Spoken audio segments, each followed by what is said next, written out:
নমস্কার বন্ধুরা, আজকে আমি বানাচ্ছি বাটার চিকেন। খুব সহজে আপনারা বাড়িতে বানাতে পারবেন, তবে ভিডিওটা আপনারা শেষ পর্যন্ত দেখতে থাকুন। আমি এখানে 500 মাংস নিয়েছি। মাংসটা ভালো করে ধুয়ে জল ঝরিয়ে নিয়েছি। 1 চামচ আদা বাটা দিলাম, 1 চামচ রসুন বাটা দিলাম, স্বাদ মতো নুন দিয়ে দিচ্ছি।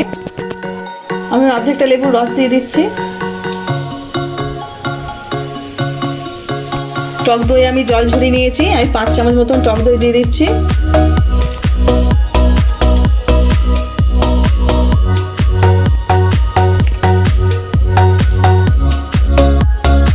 হাফ চামচ মতন জিরের গুঁড়ো দিলাম, হাফ চামচ ধনের গুঁড়ো দিলাম, লঙ্কা গুঁড়ো 1 চামচ দিলাম, 1 চামচ মতন সাদা তেল দিলাম। এবার একসঙ্গে সব মেখে নেব। আমার মাখা হয়ে গেছে, আমি আধ ঘন্টার জন্য রেস্টে রেখে দিচ্ছি। আপনাদের হাতে সময় থাকলে আপনারা 2-3 ঘন্টার জন্য রেখে দিতে পারেন। আমার হাতে সময় নেই, তাই আমি আধ ঘন্টার জন্য রাখছি। কড়াইতে আমি সাদা তেল দিচ্ছি 1 চামচ মতন। এবার গোটা গরম মশলার মধ্যে দিয়ে দেবো,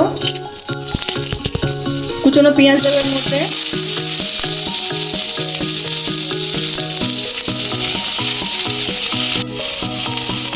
রসুনগুলো দিয়ে দেবো, কাঁচা লঙ্কা দিলাম, আদা গ্রেট করা দিলাম, 2 বড় সাইজের টমেটো করে রেখেছিলাম ওগুলো দিয়ে দিলাম।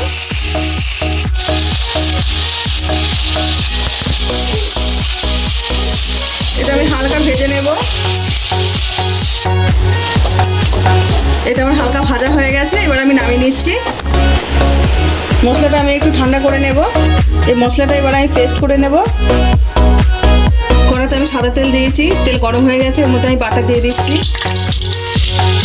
মাংসটা আমি ম্যারিনেট করে রেখেছিলাম আধ ঘন্টা। এবার মাংসগুলো আমি এর মধ্যে দিয়ে দিচ্ছি। এবার আমি এটা পাল্টে নেব। মাংসটা আমার ভাজা হয়ে গেছে, এবার আমি নামিয়ে নিচ্ছি। কড়া গরম হয়ে গেছে, কড়ার মধ্যে বাটা দিয়ে দিচ্ছি। এটা আমি বাটা চিকেন বানাচ্ছি, তার জন্য বাটাটা একটু বেশিই দিতে হবে। এবার পেস্ট করে রাখা মশলাটা আমি দিয়ে দিচ্ছি।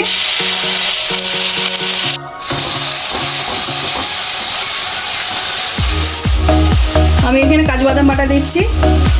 যখন মশলাটা কষানো হচ্ছিল সেই সময় গোটা কাজু দিয়ে আপনারা পেস্ট করে নিতে পারেন। পরিমাণ মতো নুন দিয়ে দিচ্ছি, 1 চামচ মতো লঙ্কার গুঁড়ো দিলাম, 1 চামচ মতন জিরে গুঁড়ো দিলাম, 1 চামচ মতন ধনে গুঁড়ো দিলাম। এবার মশলা ধোয়া জলটা আমি এর মধ্যে দিয়ে দিলাম। মশলাটা আমি ভালোভাবে একটু কষিয়ে নেব।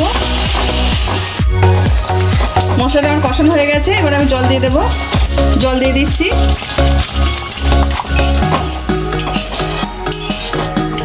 এটা আমি গ্রেভি করছি বলে অল্প করে জল দিয়েছি।